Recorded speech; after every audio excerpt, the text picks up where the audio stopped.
ସକଳ ଦୀପ ଯେ ଲିଭିବ ଅନାଦି ଗୋସାଇଁ ଉଦୟ ହେବ ଭଦ୍ରକ ଇଟୁଆଜେ ଗ୍ରାମ ଅନାଦି ଗୋସାଇଁ ସନ୍ତି ଯେ ଜାଣ। ଉଦୟ ହେବେ ସେହି ବେଳେ ଶିରିପା ବାନ୍ଧିବେ ମୁଣ୍ଡେ କାହା ମୁଣ୍ଡରେ ବାନ୍ଧିବେ ନା ଦିଲ୍ଲୀରେ ଲାଗିବ ଗୋଳ ଦେଶ ଯେ ହୋଇବ ସେ ହୁଲସ୍ତୁଲ ସକଳ ଗୋଳ ଯେ ହେବେ ଆଉ ସମ୍ଭାଳି ସେ ନ ପାରିବେ।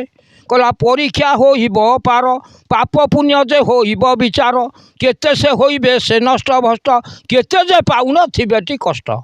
କହିଲା ସବୁ ସମ୍ପ୍ରଦାୟ ମାନ ଯେହୁ ଭାଗ ଭାଗ ହୋଇଯିବଟି ସେହୁ। ଅବିକା ଦେଖନ୍ତୁ ଆଜ୍ଞା ଯେଉଁ ସମ୍ପ୍ରଦାୟକୁ ଯାଆନ୍ତୁ ସବୁ ଅଲଗା ଅଲଗା।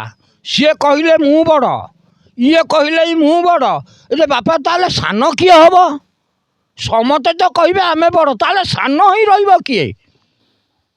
ପାଞ୍ଚଟା ପାହାଚ ପଡ଼ିଛି ସେ ବଡ଼ ପାହାଚଟା କହୁଛି ମୁଁ ସବା ଉପରେ ମାନେ ବଡ଼। ଏ ତୁ ତଳେ ଅଛୁ ତତେ କିଏ କହିବ?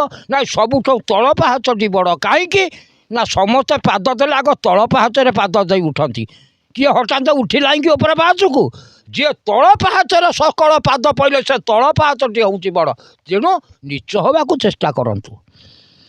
ତେଣୁ ସେ କହିଛି ପରୀକ୍ଷା ହୋଇବ ଅପାର ପାପ ପୁଣ୍ୟର ବିଚାର ସବୁ ସମ୍ପ୍ରଦାୟ ମାନ ଯେଉଁ ଭାଗ ଯେ ହୋଇବଟି ସେଉ ନିଜର ଗାରିମା ଦେଖାଇବେ ନିଜକୁ ବଡ଼ ବୋଲାଇବେ। କେହି ନାହିଁ ଆଜ୍ଞା ବଡ଼ ହିଁ ଜଣେ। ଏ ସଂସାର କେହି ବଡ଼ ନାହିଁ। ଯେଉଁ ଜଣେ ହେଉଛି ବଡ଼ କିଏ ନା ସେ ଭଗବାନ।